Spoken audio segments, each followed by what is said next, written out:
One way it's bad, it tells everybody where all my secret beaches are and everybody goes. So literally like 20 years ago, my dad would take me agate picking. We would see no one else the entire day. The entire day. It didn't matter if I walked left and he walked right. We wouldn't run into a single person all day long. Nobody, ever. And if we did, it was, Keith Martell, and he's got his waders on, and he's already picked that portion of the beach clean, so we go the other way. But we would know who was up there, There just wasn't a whole lot of agate pickers. Well, with the advent of Facebook, they have these groups like Lake Superior Agate Collectors, Great Lakes Rocks and Minerals, and these groups have 3, 4, 500,000 members now. So when they go on there, they're asking, hey, where do I go find agates? Well, I would go to Wildcat. I'd step out on the beach one day, and there's 50 people that way and 50 people that way. I'm like, holy moly. And at the time, I was working back in 2017, I was working at a casino, and I didn't get off work until 2 o'clock in the morning. So I thought to myself, I need to come up with a way to find Lake Superior agates that no one else is thinking of. So I went out with a white headlamp. I didn't find anything. I wanted to go at 2 o'clock in the morning because I wanted to go while it was dark so there would be absolutely no one on the beach.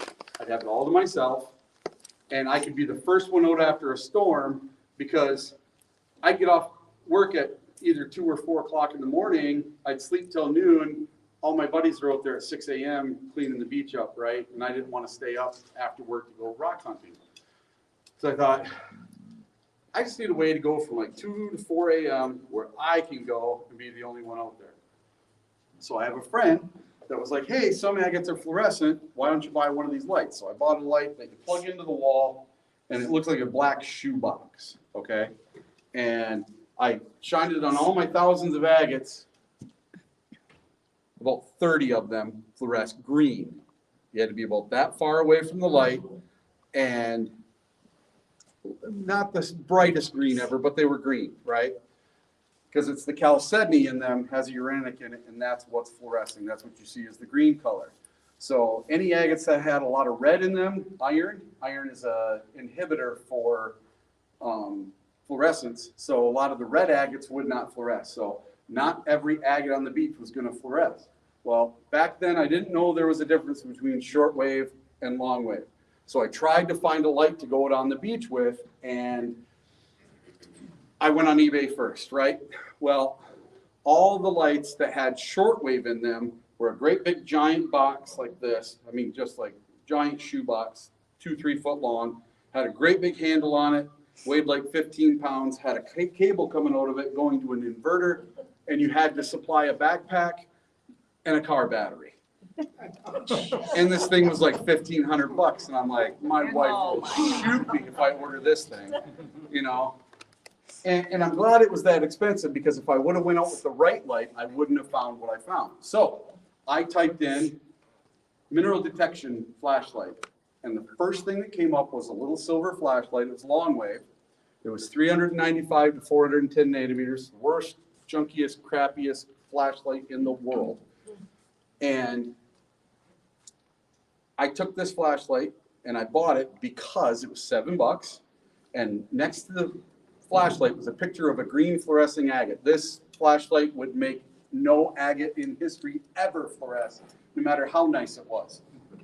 The ad lied to me, 100% it lied to me. It was unfiltered, 395 to 410. It was not what I want. It was basically a light you'd buy at Harbor Freight or at the hardware store. So I bought it. I went out for 4 nights in a row. I found absolutely nothing. After my 4th night, I went home and had a little discussion with the wife. And I put that in parentheses. She wasn't too happy that I was going out 4 nights in a row and not finding anything. So if I'm not finding anything, I'm wasting $20 in gas, snacks and food, and I'm out wasting my time, right? So she's like, if you don't start finding something, we're going to put a stop to this. I'm like, hey, I don't care if it takes me a month. I'm going to go every day until I find something on this beach. There's a stick, a frog, a rock. There's something. I just know there's something, and I didn't give up. I just had this gut feeling, I'm going to find something. I'm going to do it. So on my 5th night, I was on my hands and knees, literally crawling on the beach at 4:15 in the morning at Vermilion. And if you've ever been to Vermilion, it's a old Coast Guard life-saving station. And now it's owned by the Travers Conservatory. And I was right out in front of the old Coast Guard life-saving station, directly straight down the path, right to the beach. And I was in the little tiny rock. So if you've ever been down to the beach sorts the rocks for you. Right down by the water, that's where all the little tiny rocks are. You go up to the next little part, that's where all the medium rocks are. And you go up to the next section, that's where all the big rocks are. It classifies them. And a lot of times they'll even do it by color. You'll see all the black rocks going together and all the white rocks going together. It's weird. But it's just like a big giant sluice box. The beach does that for you. So I'm down on the little tiny rocks, right? I'm on my hands and knees. I look off to the east and I can see the sunrise starting to come. There's a million stars in the sky. I'm all by myself. There's no one around for 20 miles. Boop, boop, boop. Find 3 little stones about that big, smaller than a nickel. Okay, 3 little stones. One had little stars all over it. One had like little snowflakes on it, and one had lines going through it. So I didn't know if I found 3 different things or if these were all like, wow, are these the same? What are these? You know? So I scream out the loudest F yeah you've ever heard on the beach. Finally, I did it, right? You know, I found something. And I got in my car and I looked at them in daylight. One was tan, one was black, one was gray. I'm like, are these 3 different things or the same thing? What are these? And I'm thinking, man, I'm going to go home. I'm going to Google this and I'm going to feel so dumb because they're going to be able to tell me what these are. And I bet you everybody goes and looks for these things and I just don't know about them. Right? So I go home and the first thing I do is I get on Google and I type fluorescent orange minerals in Michigan. 0 results, nothing. So then I'm like, fluorescent minerals in Michigan. Found like 3 or 4 things, calcite and fossils and just some weird stuff, but didn't look anything like what I found. And then I just typed in fluorescent orange minerals and I found sodalite. Sodalite was the same color fluorescence. It was orange, okay? But all the sodalite online was blue. My rocks were not blue. All the sodalite online looked like a broken piece of concrete. What I found were glaciated rounded cobbles. So they're pre-tumbled, all ready to go right from Mother Nature. I didn't know what I had no clue. So finally, I put a few pictures up online and a couple people told me, hey, you got to try out one of these other lights. You'll filter 365, you're going to find a whole bunch more. So the first night that I went to a Convoy S2, they sell it here, the S2 package, the first night I went out with one, I found 3,000 stones. Now, most of them were little guys, but I found 3,000 in one night. It changed my life, going from a crappy dog pea light to an actual mineral light. Night and day difference, okay? You gotta remember the first couple of years, I was the only person doing this, or someone that I took with me. I never saw another light on the beach. It's a different story now. I've sold a few flashlights. There's a lot of people out doing it now. But so then I put some pictures online. Once I got a good light, good pictures online and everything. Well, one of my buddies, his name is Gabe Brandon. He's a geologist. He lives out in California. He works for the mining industry out there, the oil fields and stuff. And he's like, send me some of those stones. I'm reading a book about your area. I think I got it pegged. I think I know what you got there. But I'd like to do some testing on my standing electron microscope or X-ray fluorescence at my lab. And I'm like, sure. So I sent him 8 pounds of stones, right? He calls me back on the phone, and this is what he tells me and exactly how he told me. Hey, Eric, I figured out what you got there. Nepheline cyanite rich in fluorescent sodalite brought down by glacial activity from the Coal Complex in Ontario, Canada. I'm like, what? Stop speaking Japanese, slow down, start over. What's the rock? A nepheline cyanite. I said, what's a nepheline cyanite? And he said, well, it's like a piece of granite, but it has 0 quartz in it, so it's much softer. It's only a 6 on the Mohs scale. I'm like, okay. I said, well, I can't sell a nepheline cyanite. He's like, why not? I said, because it sounds like a suicide pill. I can't do it. I'm like, what do I call these rocks? He's like, well, there's no occurrence of fluorescent sodalite in nepheline cyanite in Michigan. He's like, I looked it up. Nobody's ever said that they found it there before. So I'm like, okay, what do I call these rocks? So I'm talking to a geologist on the phone. He told me to do this. I did it. He said, come up with a name. He's like, usually we wait for you to die, and then we name it after you, so it would be Rintamaki light. But he's like, I'm sure you don't want to wait until you die. And I'm like, no, I'd rather not. So he's like, well, you can use your first name, your last name, the beach you found it on, whatever you want. So my brother-in-law and I are the only 2 people on the planet looking for these rocks on Lake Superior. We're out at the beach one night, and I'm trying to come up with a name, right? And I'm like, Michigalite, Muscalite, Vermilionite, Ericlite, Rintalite, Northern Light, Superior Light. Nothing had the pop, nothing had the pizzazz. And my brother-in-law was like, just call them sodalite. And I said, no. Sodalite's blue, it's found all over the world. It doesn't look like these. I don't want people to get confused. I said, I needs to say where they're from and what they do. And when I said that, it was like a lightning bolt. Popped me right in the face. And I just said it a lot. I said, Yooperlite. And he goes, that's dumb. And I'm like, no, it's genius. And I kept it. I'm so glad I did. Now, at the time when I came up with the name, I knew 3 beaches, 3. Vermilion, Whitefish Point, and Muskellunge. I didn't know if there was anywhere else you could find them. I didn't know if this was just one little pocket and I found them all, or if they'd be here year after year. I didn't know. I didn't have a clue. All I knew was you could find them in those 3 places. I came up with the name. So later, the next day, I started selling Yooperlites online. It went insane. So I went to a place called Fluorescent Mineral Mart on Facebook, and I sold out in one day. Just all these fluorescent mineral collectors wanted something new. They got it. All right. So some of the gentlemen that bought stones from me were from the other end of the UP, over by Ironwood, and they have a group. It's all geologists and gemologists, and they are called the Michigan Mineralogy Project. There's 5 of them, and they look for new species of stones here in Michigan.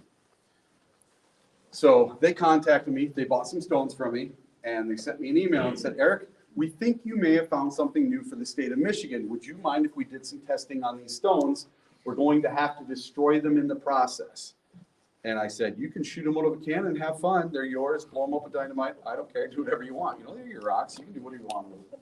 So a week later, they messaged me back again. They're like, Eric, we really think you found something new. Would you mind if we published you, put you in a peer-reviewed journal, and would you mind if we put you in the book, The Mineralogy of Michigan, and would you write a paragraph about how you discovered these stones? So I wrote a paragraph, sent it off to them. I don't hear anything from them for 8 months. And this was in 2017. So the first one I found was in the early spring of 2017, and this was the fall of 2017 when they got a hold of me. Fast forward to May of 2018, I get the Mineral News in the mail. It's a peer-reviewed journal. And they had done a study on these stones. They used the standing electron microscope at Michigan Tech University. They didn't do it through the university. They used their equipment. And then they sent the stones off to the University of Saskatchewan, in Canada, and had them double back their study so they knew that they were getting the same thing. So 2 individual places said that, yes, this is a nepheline syenite rich in fluorescent sodalite brought down by glacial activity from the Cobalt Complex in Ontario, Canada. Everybody say it with me. 3 times. Yooperlite. Yeah. So Yooperlite, way easier. You can remember it. You don't have to remember all those complicated Japanese words.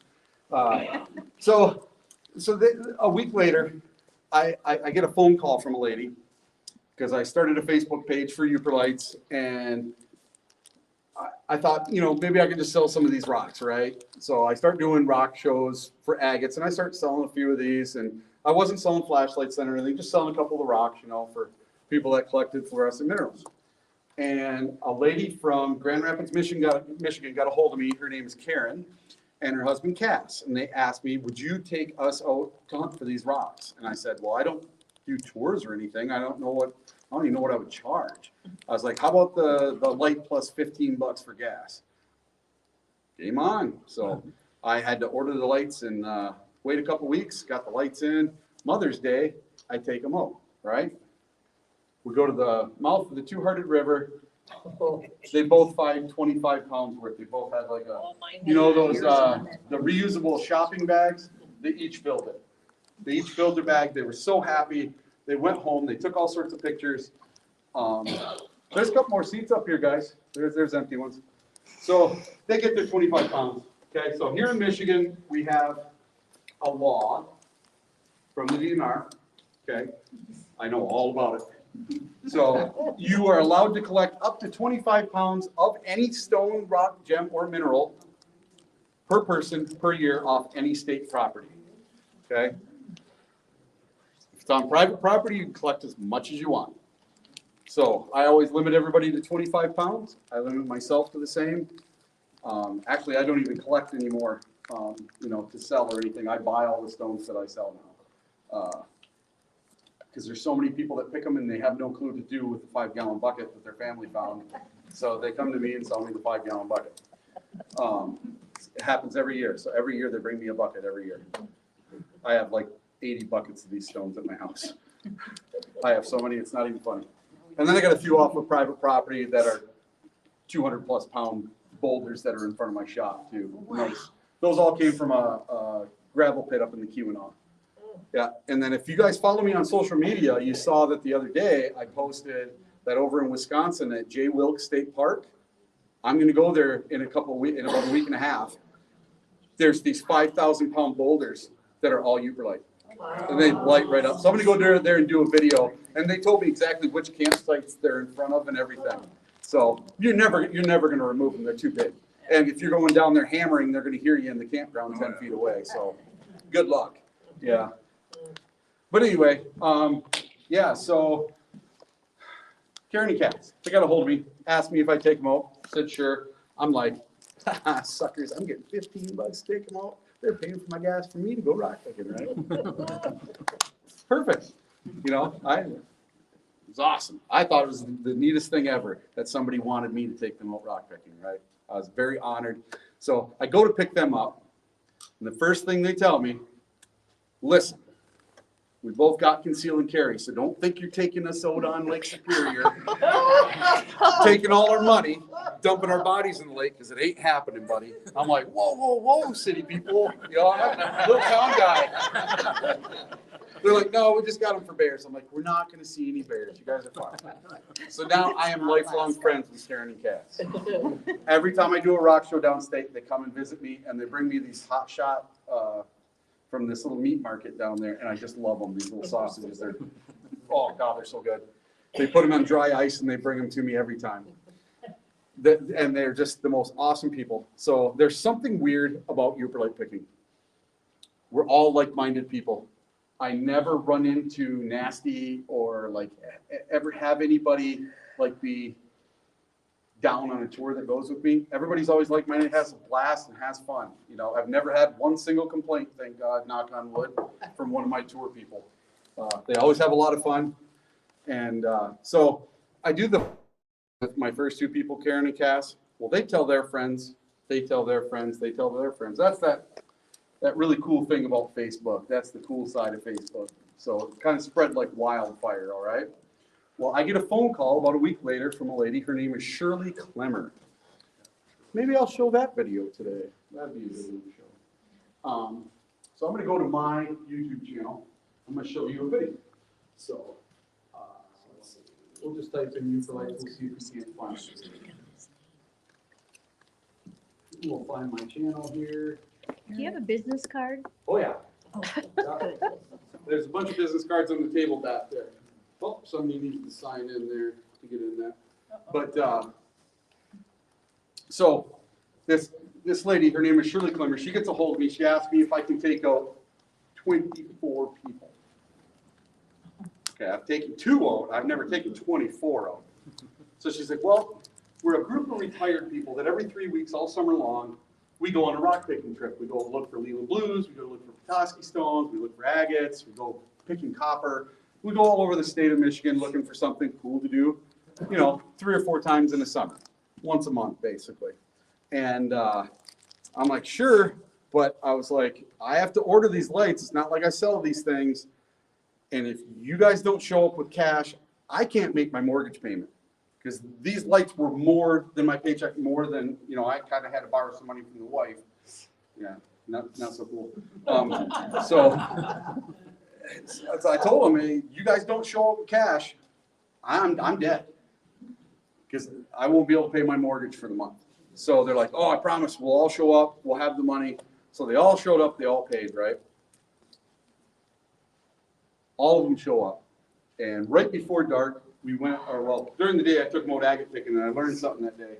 You don't do 6 miles on the beach agate picking and then go Yooperlite hunting.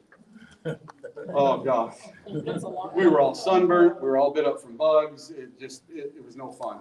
So it would have been much more enjoyable if we would have went just Yooperlite hunting. So I learned that day I'm not doing that anymore. I'm not doing both in the day. So I asked all of them right before we started. I said, hey, can I film a video of somebody finding their first one? I wouldn't mind doing this as a business. Oh, perfect. I'll find the one I want to show. It's one of my videos. So here, I'm going to go to my videos and go all the way to the bottom. So anyway, so I ask everyone, I'm like, do you guys mind if I film you guys finding your very first one? And I took this little 30-second clip of Shirley Clemmer finding her first one. Now I'm not seeing it on here. Should be my very first video. I have a lot of YouTube videos too, just so you guys know.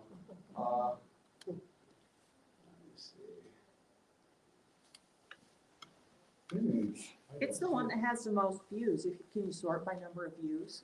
Maybe I can do that.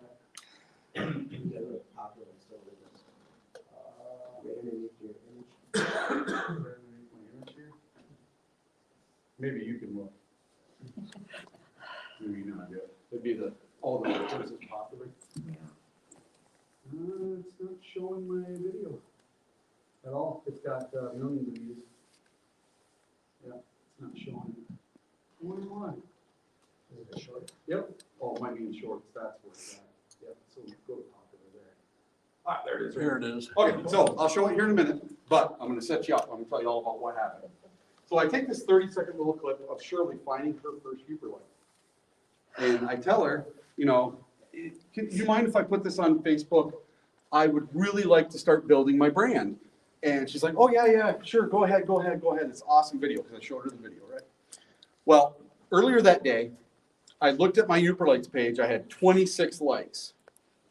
Friends and family, my dad, my mom, my stepmom, my stepdad. That's all the people that, you know, my brother and my sister. That, I mean, that's half of them, right? So I didn't have a whole lot on there. Well, a lady emailed me that day, and she said, there's no such thing as Yooperlites. She goes, I Googled it, and there's 0 results. So what did I do? I hopped on Google, right? Yooperlites, nothing. I'm like, oh, crap, I got to change that, you know? So I took this video. I go home at 4 o'clock in the morning, about 4:30. I post this video real quick. I wake up at 12:30. It has 3,000 views. I've got over 100 likes on Facebook now. Okay. So later that afternoon, I look again. It's got 50,000 views and 3,000 shares. I have over 1,000 likes on Facebook. I'm like, yeah, this is working. The next thing I know, it absolutely blows up. It got picked up by a Siri TV in Japan, WeChat in China. It was on TV in Spain, France, Germany, England. It just went worldwide global. And the next thing I know, ABC, CBS, CNN, Fox, NBC, all these news trucks are out in my driveway waiting to interview me. So I went from 0 to 1,000,000 miles an hour really fast, and it stayed that way ever since 2018 or so. And it's just nuts. And most of it is because of this video.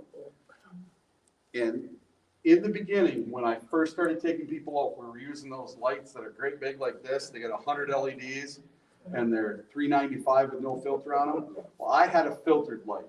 So when I come over and I shine my light on it, it goes from being purple to super awesome orange. Now this stone was about that big, about 3 or 4 pounds. Looks like the Ankara stone from Indiana Jones and the Temple of Doom. And you're going to hear the joy in their voices. I mean, like, congratulations, Shirley, it's so awesome, blah, blah, blah. You know, and they're just having a blast, and they're loving it, right? Well, this video got me signed to a digital media company and got my foot in the door with some TV stuff. But I'll show it to you real quick, and it's really awesome. It's real short. Son of a wall. And of course, I held my phone up and down. Find a big one? Here, let's do this like instead, just for the video. Oh my God. See how awesome that is? Hey, go pick that up. Pick that up, Shirley. Oh, congratulations. Yeah. that's the video, okay? It's not even that dark out. So that's it. Well, it's a trick. My camera made it look like it was daylight. Oh, So I just filmed with a German filmmaker. His name was Cassian Noah. He came up about 3 weeks ago in April, and we filmed a documentary for a week. And it's going to be unlike anything that's ever been done about me or Yooperlites before. It's going to be really totally awesome. But I took him out to Whitefish Point, and it was basically 8:30. It was broad daylight. The sun was starting to go down, but broad daylight. And we had my new secret weapon with us, and we found Yooperlites in the daylight. I did like a little clip like that of him finding his first one. It's got 2.5 million views right now in under a month. Yeah, so I'm going to tell you guys all about this stuff, but let's see. Yeah, so the video starts blowing up, you know, and then while that's kind of blowing up, I don't know really that it's blowing up this big, right? Because I went to a place called Muskellonge State Park. And up there is no cell service at all. None. Zero, zilch, nada. I went up there for 5 days because I did the Rock on Gem show up there, the agate show. And I was a seller of agates up there. So for 5 days, or for 3 days of the show, and then I stayed a day before, a day after, so I go rock picking, you know. And I'm up there at the show, and my booth is rocking. And I look down the aisle, all the other booths got 1 or 2 people. I look down the other aisle, because I'm all the way to the very end of the campground. I look down the other aisle, you know, each booth's got maybe 3 or 4 people. My booth's got like 50 or 60, you know. I'm like, what is going on? Well, everybody wanted to know about these Yooperlites, these new rocks, right? And they're like, oh, I saw your video, I saw your video. I was like, oh, that's kind of cool, you know, people are starting to see the video and whatnot. Well, I have this guy, he comes walking behind the crowd, and I see him like 3, 4, 5 different times throughout the day, and I'm watching him, and he's listening to what I'm saying. Well, he's got a tan vest on, and it's got pens in it, and he's got a DSLR camera hanging here and another camera hanging here. He's got a big yellow legal pad, and he's standing there writing all the stuff down. I'm like, I wonder who this guy is. So show shuts down for the day at 5 o'clock. 6 o'clock, I'm sitting around at my picnic table with my wife. We're eating our dinner, right? And he's like, hey, would you mind if I joined you? And I'm like, yeah, sure, come on and sit down. You know, I'm nice, I'm a Yooper guy. So he comes and sits down, and he's like, hey, would you mind if I did a little interview with you, ask you some questions? I'm like, sure. Do you work for like a local news station or local paper? What is it? And he's like, well, if you don't mind, I'd like to get to that after I ask you the questions instead, okay? I'm like, okay. Each his own. So he asked me all these questions, right? Where did I find my first one? When did I find it?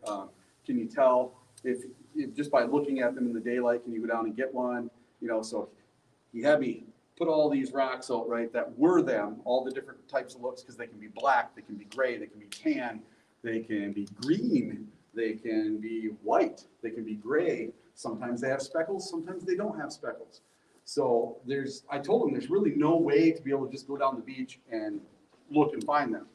So he goes back down to the beach, and he comes back with 2 great big giant, like 75 pounds of rocks, and brings them, and he's like, I know I got one.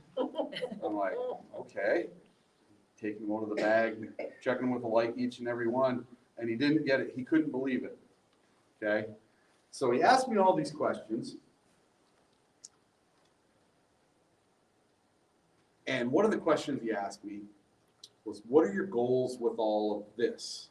So I'm really big on setting goals, and like, I mean, real high goals that take a long time to get. But I told him my whole goal with all of this was, I want to buy a Subaru. I always wanted a Subaru Forester, always wanted one. Could never afford it. Told him I want to be in Rock and Gem magazine. I wanted to be in for the Lapidary of the Month, okay? And then I told him that I wanted to make $1 million selling rocks. I want to do $1 million worth of sales selling rocks. He's like,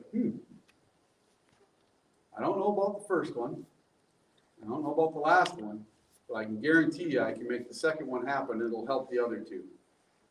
What are you talking about? He's like, my name's Wayne Peterson. I'm a writer for Rock and Gem magazine. So I can guarantee you can go in the magazine. I was like, all right, perfect. So we worked it out where he was going to go on a night pick with me the next night. Well, they were just going through, they didn't even know there was a rock show or anything. They just happened to go there to camp because that was between Pictured Rocks and the Sioux Locks. They were just going to go straight through, camp somewhere, and then go to the Sioux Locks the next day. And he's like, let me see if I can add a day and I'll go with you tomorrow. I'll talk to my wife. And he talked to his wife and she okayed it. And we went out and he had the most magical night ever. We got the most amazing pictures, found all sorts of stones, and he couldn't quit gushing about how much fun it was and how this is just gonna, it's gonna revolutionize the rock picking up here. It's gonna get so many people into rock picking. A few months later, goes by, gets to be March, okay? And this was in September. I ended up being in Rock and Gem magazine.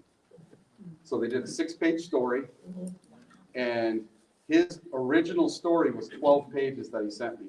And he's like, Eric, I can't believe these guys, they got a new editor at Rock and Gem, and they cut my article all up. And he's like, I'm gonna call, I'm gonna complain. They didn't run it by me before they cut it, and they chopped it all up. This is not what I wrote. And about 4 or 5 days later, he calls me back. He's like, Eric, you're not gonna believe this. They've sold so many copies of that edition, they want me to write a whole new article for next month. So you're not going to be in it once, you're going to be in it twice. So now I've not been in it 3 times. I've been in it 4 times now, and I was on the cover last October. Yeah, so there was a Yooperlite on the cover of last October's Rock and Gem magazine. So that I crushed. I have a Subaru sitting in my driveway. And last year I did over $1 million in sales. So I'm the rock town that can, and I've turned into this like a folk hero for rock pickers. Because if I can do it, anybody else can do it. I just saw an opportunity and I went for it. I'm not anything special. I just was persistent. And now, fast forward a whole bunch of years, I'm going to show you guys some neat new stuff I've been cooking up. Okay, so I will start with. Let's start with this. So this is the rock scoop. So I've had an East Wing for 30 plus years. My dad bought it for me. I might have been 20 years old. And he said I wasn't a rock picker until the nub on the bottom was gone, or it had a hole all the way through it. You can look at mine. It doesn't have a nub on it. I used the heck out of that thing, and it was too short, so I had to take a golf club and I cut it off and I duct taped it to the handle to make it longer because I'm a tall guy, and they only make the one size, little tiny. So last October, these guys came, a buddy of mine came to me and he said, hey, my friend's selling these rock sticks. They're just amazing. You got to check them out. You should sell them in your shop. I'm like, whatever. I might get one person a day ask for a rock stick. And I'm not going to sell some $100 rock stick, right? Because that East Wing's $100 now. And so I went to a rock show here a couple of months ago, and the guy was there. And he took me out to lunch, and he's like, Eric, I really want you to check these out. So he brought a couple samples, and I checked them out. I bought 2 or 3 or 4 or 5, something like that, of each color. Sold them right there at the rock show that weekend. So I'm like, yeah, there's something to this. I said, but can you get black? Because black doesn't fluoresce like all the colors fluoresced. I didn't like the way they fluoresce. He's like, yep, I can probably do that for you. And so now I'm the exclusive retailer, Me and Jay's now, that sell the black rock sticks. You can only get them through Me and Jay's right now, as of right now. And that's the color I'm going to carry. I had green and pink, but I'm pretty much all sold out of those now. And they fluoresce. So I like this one because it doesn't fluoresce. But there's something cool about this that blows the East Wing away. And I didn't realize it until after I got home and I took one out on the beach. It extends? Yeah, so I'm going to show you everything about this thing. So I want you to feel that. Tell me how light that is, if it's heavy or light. Oh, God. Yeah, I know. Isn't it though? It weighs 11 ounces, so it's less than a pound. Less than a walking stick. It's double rail, so when you extend it, you can try to twist it. It won't twist, okay?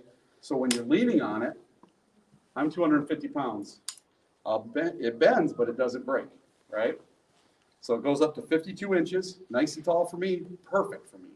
It's not too short. When I lean on it, it's not going to go like this and get shorter and shorter like some of the rock sticks. It won't do that. If I wear the head out, it's replaceable. So I can just order the head, I don't have to order the whole new thing, right? This has such a neat scoop on it. When you want to get up and under the exact rock you want, it's super easy. Just flick your wrist, pull it out, look at your rock. Oh, it's all covered with sand. Well, I don't want to get wet. It's wavy today. Get it wet. Perfect. I got my rock.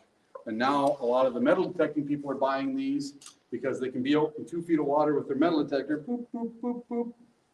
Scoop it out. Go like this. No signal. Oh, I know it's in my scoop. There I go. I don't need a pinpoint or anything. I just need my metal detector and this, and I can go out metal detecting with it. So I've been selling lots to the metal detectors. But awesome back scratcher. If you're cooking a big giant pot of pasta, this thing is awesome. Some people like to rake the dog poop in their backyard and then rinse it off and then use it for pasta. But these are $50, and if you drop it in the water, unlike my East Wing that sinks to the bottom in the drink, floats. I don't have to put my arm way under and get my waders wet inside. This floats. So it's got a few advantages, and yeah, they last a long time, and I love them. And I'm converted now. I was an East Wing guy for 30 plus years, and I always wanted one because my dad had one, right? My uncles had one. I had to wait until I was older to get one, right? And then when I got one, I had to use it until the nub was gone on the back. Well, now I wish I would have had one of these. I would have not gotten so wet. Any questions about the rock stick? Do you hunt in the water quite often? For Yooperlites, no. Agates, yes. Okay. So agates, I'll do both dry and wet if it's calm. Yooperlites, I don't recommend hunting in the water just because of this. You can go right here and you're in this much water. You go right here and it's over your head. And if you have waders or hip boots on, they fill with water, you're done, especially if there's waves. Plus, the UV light, it reacts with the algae that's in the water. It's always there. And so the water fluoresces a bright blue. So you can find them that way. What I do is if I'm walking on the beach and the water's out here, every once in a while I'll just sneak a peek out in the water. Oh, there's one right there. I'll just go and grab it and then get right back out. I don't recommend hunting in the water, and a lot of people, for some reason, it's a myth, think you have to go in the water. It's not. That's a great question, by the way. So now I got this crazy idea, right? I'm not an engineer. I'm not a flashlight maker. I am now, but I had this crazy idea 3.5 years ago because a flashlight called the C8 came out. Jay sells it here. I sell it. It's awesome flashlight. It's guaranteed for life. You drop it, break it, anything happens to it, I repair it for free. I've had nothing but great luck with the C8. Every person that goes on a night picking tour with me uses the Convoy C8. 9 out of 10 people that you see on the beach tonight will have a Convoy C8 this weekend. It is the most popular light for hunting Yooperlites. But when it first came out, the first couple of months, we had that LED running at about 80 to 90% of its capacity. Well, we did, that head, the brass and the aluminum doesn't dissipate the heat fast enough, so we were popping the LEDs. We were blowing out LEDs, basically. And so I got a lot of returns right in the very beginning. Well, what we did to combat that, because the flashlight was getting really hot, you couldn't hold it.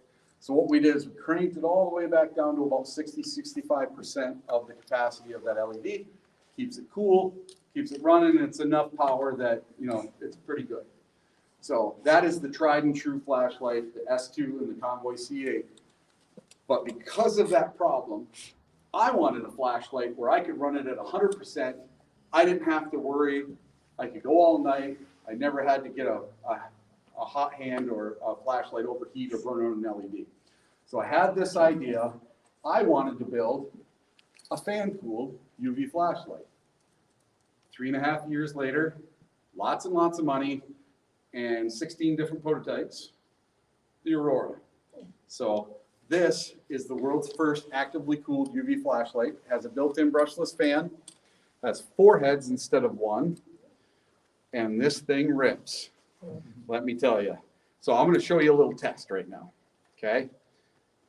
I got a couple of rocks sitting right here.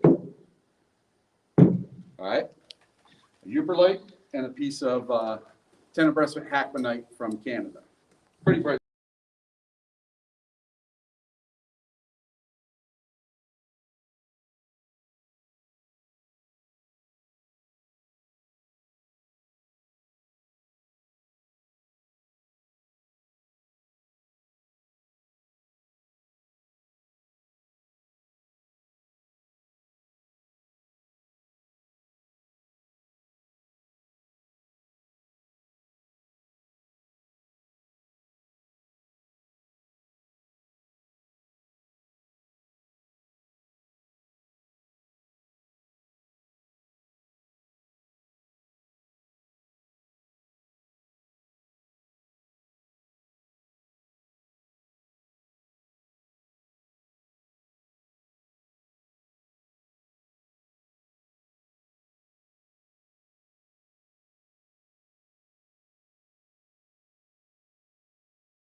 The C8 goes about 50 feet, 40, 50 feet max. This, we tested it last weekend. It went 120 feet away and still lit up a piece of Wernerite at 120 feet in about this much daylight. This is a lot of daylight in here. Even though it's kind of dim in here, this is very bright. So when you get out on the beach and you let your eyes adjust, this thing is awesome because not only does it go super far, it's also a floodlight. It's really wide. So instead of when you're Yooperlite hunting, what I do is I stand in one spot and I'll go wherever the rocks start on my left, and I'll go as far as my light will go. I move over a couple inches, I come back down. I move over a couple inches, I go back up, move over a couple inches, come back down. So I grid everything up and down, right? Well, that's going to take me 15 minutes to do one little section here because I want to hit everything up and down, up and down, up and down, and then I'll go back and forth like this, getting closer and closer and closer and closer. Well, I'm going to spend 15 minutes without even moving my feet.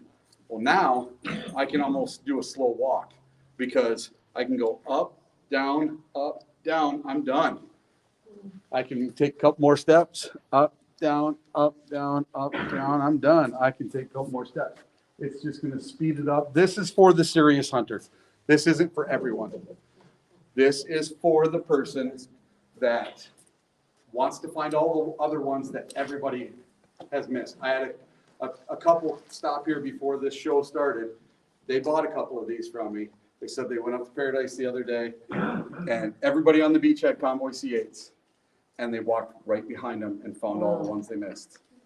So, because your light has to hit that stone, and your eye has to see it while that stone's fluorescing, or otherwise you're going to miss it.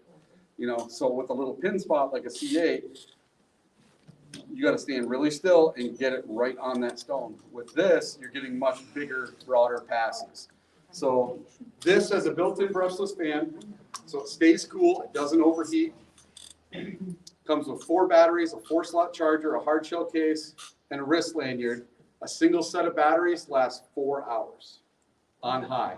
So there's also another function. So this is high, you do a half press, and that's half power.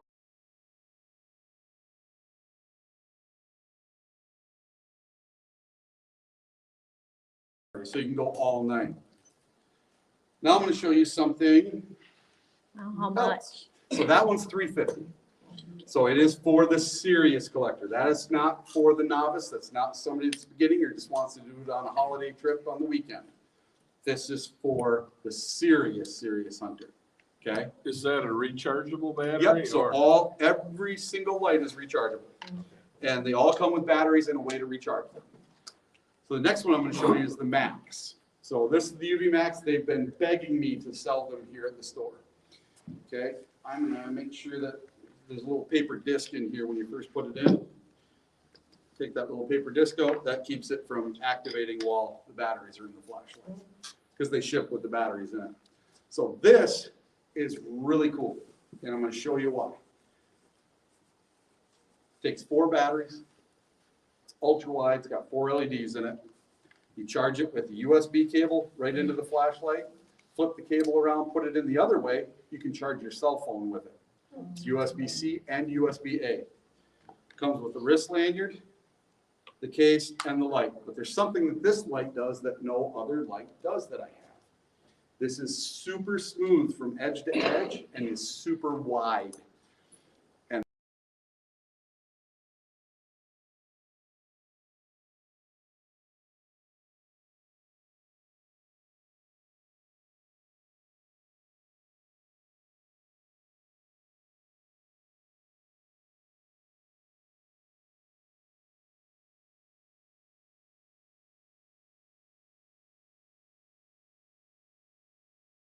With most other lights, it's called the event horizon.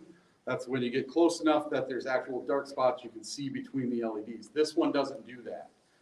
So for photography, you don't get any dark spots when you're doing video or photography with this one. And this one's got some really cool, neat modes to it. Oh, somebody's backing up. So I'm going to show you this. So this is high, medium, and low. And then if we turn it off, we're going to turn it back on, and I'm going to do a long press. So if I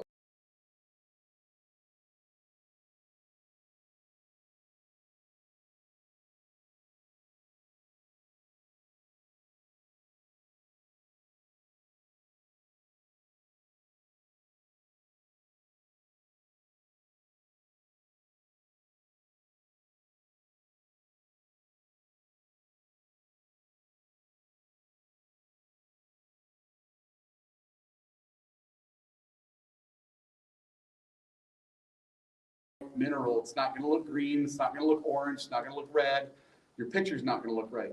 Well, the mistake most people make is they'll take a super bright flashlight and aim it right at it like this and light it up as bright as they can and try to take a picture. That's going to take an awful picture. But if you use the same phone, same camera, and you use this,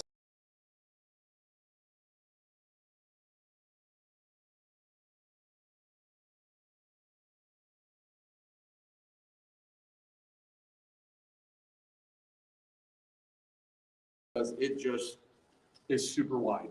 It just doesn't shoot super far. So I couldn't go to the back of the room and light these up with this flashlight. So they just started carrying this one here at Jay's today, and that one's $100. Comes with the hard shell case, a lanyard, 4 batteries, and the charging case. And then I'm going to show you my other new light. Yep. You said the whole story started with you trying to find agates with a light. Can you Yep. find agates now with any of those lights? That's what I'm getting to right Okay. here. This one right here. So this is the M1. So remember how I told you the dog pee lights are way up here at 395 to 410? Well, all the other lights, all the long wave lights that you use for Yooperlites are down here at 365. And they have something called the ZWB2 filter. So what that filter does, it lets just the UV at 365 nanometers through. Anything above that or below that, it stops it. So it's kind of like an EQ on your radio. You don't want the highs, you don't want the lows, you want just the mid. It just makes it real tinny sounding for you. So now, this is the flashlight I should have had for looking for agates. Now, not every agate on the beach is going to fluoresce. I only have about 30, 40 agates that fluoresce. I think I have 36 from the Great Lakes. Okay, you go west, you go to the east, willemite, calcite, all that kind of stuff, fluoresces. Awesome under shortwave. So shortwave is way down here at 255 nanometers. So we were way up here at 365. Now we're down here at 255. So this light is like what they would use to kill COVID, that kind of stuff. Okay, so this one you want to wear safety glasses with it. The package comes with a pair of safety glasses, 2 batteries, a dual slot charger, and the light. And this won't do anything to Yooperlites, right? But when you get on some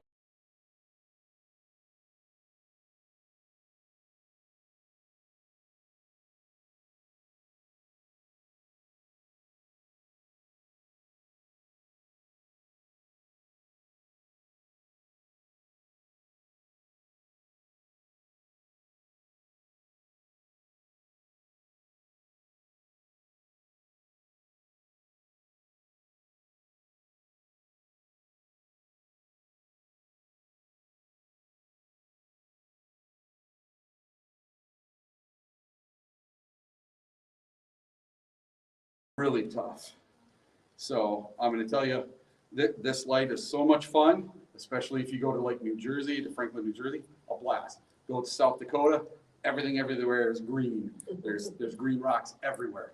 You know, California, South Dakota, Utah, Wyoming, Colorado. I'm going to Colorado, going to Denver in September, and I'm taking a couple of these, and we're gonna have a blast. I'm gonna find all sorts of stuff. But this is shortwave, very specialized, does nothing to Yooperlites. But this is the light that if I would have had it back in 2017, this is the light that I would have found a few agates with. And they're selling this here today too, $175. But that's these two are brand new technology within the last month or two. Now, does an agate glow? Yes, some agates will, not all of them, some will. So I found the agates that are like red and white or real colorful don't fluoresce so well. The ones that are more quartzy, those are the ones that, the white agates, those are the ones that fluoresce better. Because iron is a fluorescent inhibitor, it stops the fluorescence process. And so the agates that have less red in them tend to fluoresce more.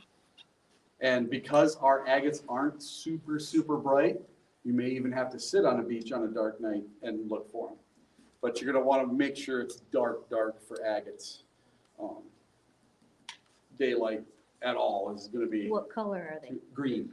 So it's the chalcedony in them that is green. It has a uranic in it, and it turns green. So very, very, very, very slightly radioactive. Not bad. Not bad enough you'd ever have to worry about. Do I have any questions at all?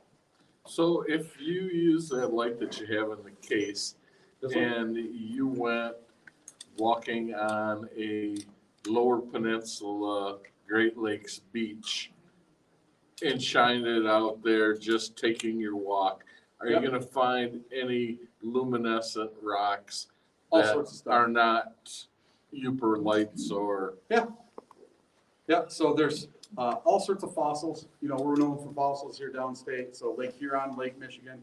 I found Yooperlites now in all 5 of the Great Lakes. 13 different states, farm fields, gravel pits, road beds, dirt roads, driveways, landscape rock, anywhere the glaciers strip stones. I found them down in Iowa at my hotel in the landscape rock. Oh. I didn't take them. I left them there.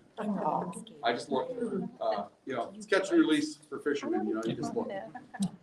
That's, Go to the So pool. it's just not the northeastern shore of Lake Michigan or Superior then? No. So remember when I told you, when I found these, I only knew 3 beaches in the UP. So that's why I named them Yooperlites. I may have called them something different if I'd known you could find them in so many different places. But I found them now in Vermont in a river, New Jersey on the side of a mountain, New Hampshire, Connecticut, and Maine up on the ocean. So when the tide's down, you go out at night. It was an absolute blast. And then Lake Erie's a lot of fun. I just did Lake Erie again and Lake Ontario again here a couple weeks ago. So I'll have new videos coming out about that pretty soon. But I'm working on this thing. I don't know when it's going to happen, but I'm working on a virtual treasure map. And to me, Yooperlites are treasure, rocks are treasure, fossils are treasure, metal detecting's treasure. So I go on all these amazing hunts, and I get to go places other people don't. And what I'm going to do is I want to have a virtual treasure map that's on your phone, and you just click what you want to go hunt, where you want to go hunt it.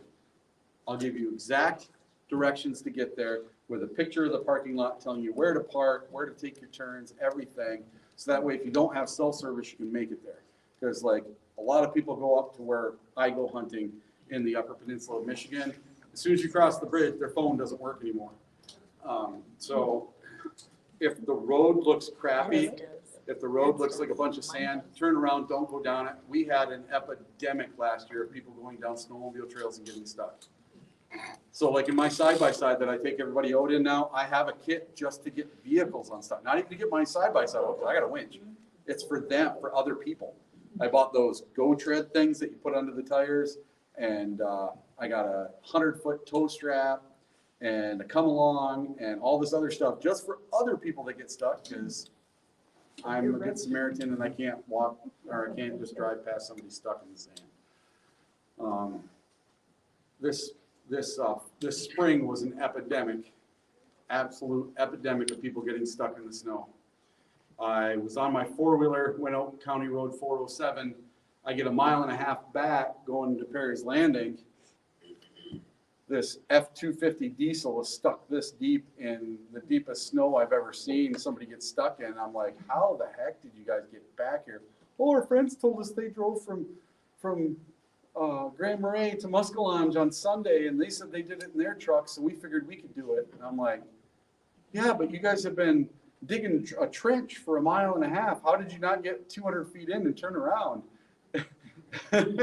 So anyway, I ended up spending a couple hours trying to get them out. Couldn't get them out. Went to the DNR. The DNR said there's nothing they could do. So I ended up having to call the big 6x6 out of Newberry. $8,000. Wow. Yeah, so it's not worth it. The next week, it was a whole bunch of these Jeep guys that thought they could go anywhere. Oh, we can winch out, whatever. Well, they tried to go up to the mouth of the Two-Hearted. Well, there's all those fields, right? They thought they'd be fine. They go through the field, they sink in snow, 4 or 5 foot deep. They're all stuck. There's nothing to winch to. There's no stumps. There's no trees. There's nothing to winch to. So they were winching to each other, and then they were all stuck. Yeah. So yeah, I tell people when the conditions are bad, just don't do it. And if any of you guys afterward grab one of my business cards off the table there, you flip it over. On the back side, there is a QR code, a quick response code. You aim your phone at that, and you can see all my social media and all my videos and stuff. So I've now been on the History Channel, the Discovery Channel, the Travel Channel, the Smithsonian Channel. PBS did a documentary on me. I just filmed another one with a German guy. And you guys can watch all that. But every Wednesday, I put out the beach report. So I tell you if the roads are good, the roads are bad. I tell you if we got snow or we don't have snow. I tell you if the bugs are bad, like right now the bugs suck. Or if the bugs are good, do you need a bug net or don't you? And I kind of prepare people what it's going to be like up there. And then I go to I'll go to Whitefish Point one day and be like, well, it's all sand, there's no rocks. I let you guys know what the beaches are like. But to get back to that app that I'm working on, someday I hope I can have it where you can just get on your phone and you can go anywhere I go. Because my secret sauce is this. I tell everybody exactly where I hunt these things. I don't have any secret spots. I don't have any place that any of you all couldn't go. So whether you stop here or in my shop, I tell everybody where to go hunt these things. I don't think it's fair to keep that part of it a secret. Because somebody asked me in the beginning, they're like, why didn't you tell everybody? Why didn't you just pick these for 10 years and fill your garage and then tell everybody? I'm like, what fun would that be? Then I wouldn't be able to go do and have the coolest job in the world, Well, do I have any questions today? I just want to say, when I first started doing this, I was excited too. Yeah. And I just loved it.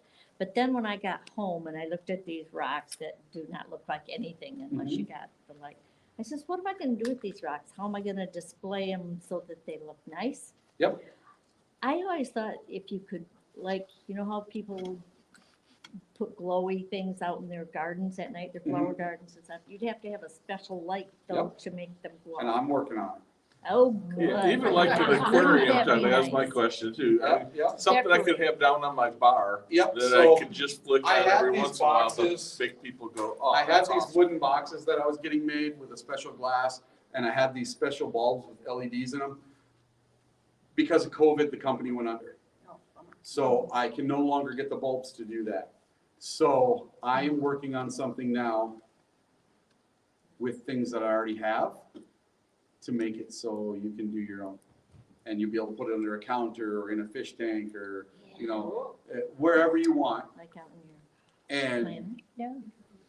cheap. I want something that's inexpensive, and I just got to do a little bit more homework, and I think I got it. Because like my new display lights that I have are 40 LEDs. They're about that long, about that big. So they're about like this, about like a half of a shoebox basically, and they're $400. They have 40 LEDs in them, and the filter glass for them is so expensive now. The glass is more expensive than the light itself. So the filter glass is getting very expensive.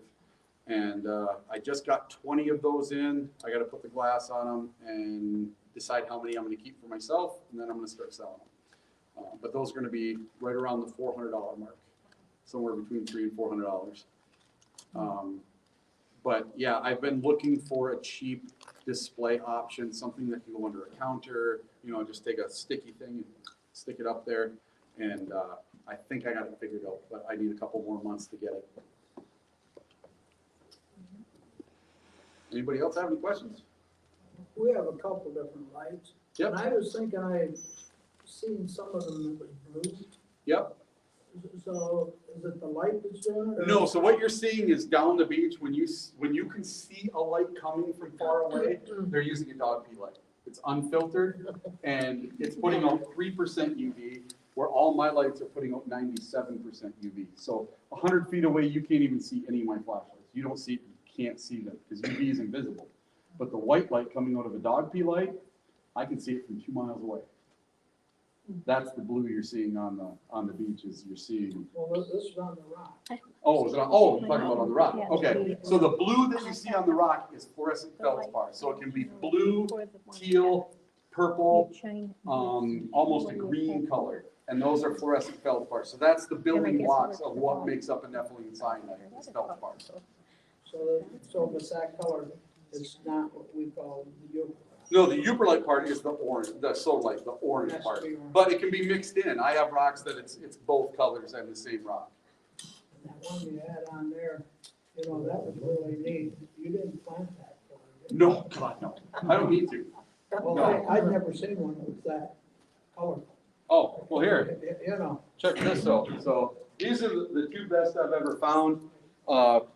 This first one I'll show you, I found at the mouth of the mouth of the Blind Sucker. And I mean, they're super nice. And then this one, the round one, they call the Dragon's Egg.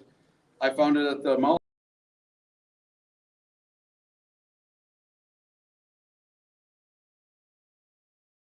Best one ever found. And if you look at that up close, you can see the blue feldspars in that. You can see the blue color. I thought that was actually that's the $350. Yeah. Yeah, this is the $350. So that, Like with $100. What does it look like with the $100 on it? It's gonna look good with this one too. That's the flop. Was Yep. it round when you found it, or did No, you make it I round? made it into a sphere. So I'll show you guys the difference in these flashlights. So that and that. So about the same difference. So you didn't have anything to do with these other lights Jay was selling? Yeah, you don't have the convoy up there, the Yeah. one most people I think use? that's Yep. called a Yooperlite or something. Yeah, so all the ones Jay sells, they get through me. Yep. We got one of them. Yep, so they're great. Yeah, even the little Yooperlite Mini, the little tiny flashlight for $20, that is a great light.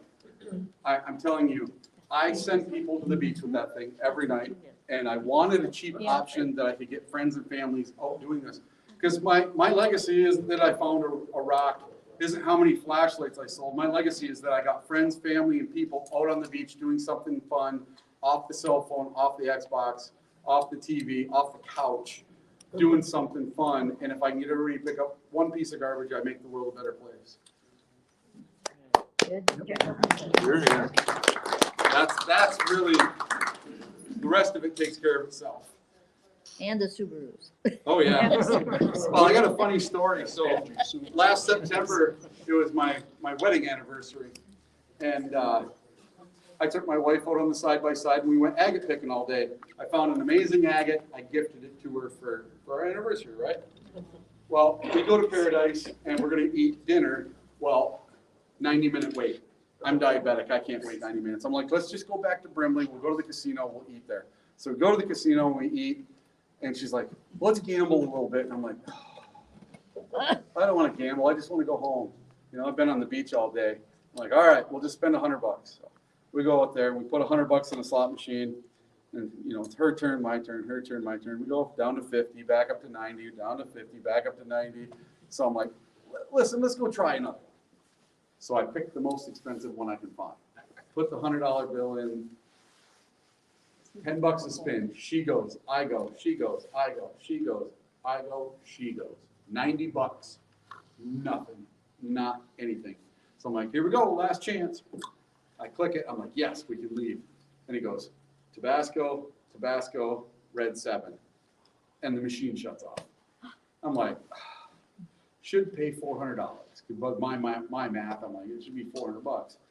And then the light starts blinking on the top. And then this little window on the bottom is green. And it says, call slot attendant, hand pay.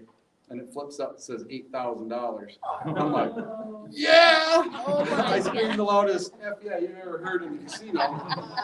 Next day, I paid my wife's Subaru off, so I don't have a car payment anymore. What does a rock shop charge you to create a spear out of just a Well, rock? me, I'm expensive. I don't know what a rock shop would charge you, but it's about 9 hours worth of work. Oh. My spheres, I don't sell for less than $75. And if I do it for you, it's $100 an inch. So a 1-inch sphere is gonna cost you at least $100. Do a big Better one, on buying it. it's gonna be 1,000 or so if you do a great big. But right now, I'm so behind on stuff. I don't even take orders anymore because I'm so behind. They're like a specialty machine. I mean, this Yeah. is getting into Yeah, lapidary. yes, I have 2 different sphere machines. I have a Highland Park low speed and a Highland Park high speed. And I'm actually gonna be talking at the Lapidary Institute over near Chicago on June 10th. Okay. Yeah, and that's all I'm gonna talk about is how you do lapidary with all this stuff. Yeah, I do a lot of lapidary stuff.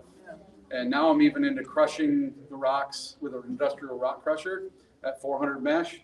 I put them in with resin and I cast them in resin. I use a vacuum chamber and a pressure pot. No bubbles, that comes out, it looks like a rock.